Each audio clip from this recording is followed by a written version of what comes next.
黄世木85而已，邱德元82，罗汉章80。真是人生70才开始。陈远景和同号组成的应景摄影协会成员都70、80高龄，依旧活跃，坚持用黑白记录乡土，一张张都是历史。就这样我的，这样我的了。35年前了。连相机也是古董级，夺中山岳、大坝尖山的黄金大坝系列更是经典。总是众人下山我独行，陈远景不追日出而拍日落，是为了对家乡的靠山致敬。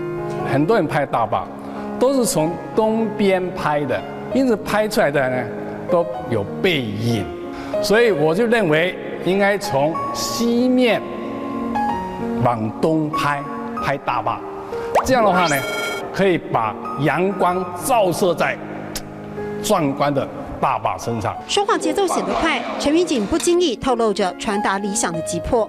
这么多年下来，拍人之外，其实要拍的是一种现象，反映态度跟心思，对不对？这么多年下来，有没有给感受？有什么感想？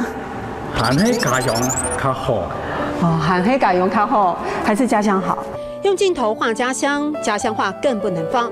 有感于直译式华语客家话盛行，陈远景自掏腰包出版图像书，要纠正积非成是。这国语照翻客家话叫散普用，散普用，但是一般人讲贵也伐。贵也拔，这个比较正统。对。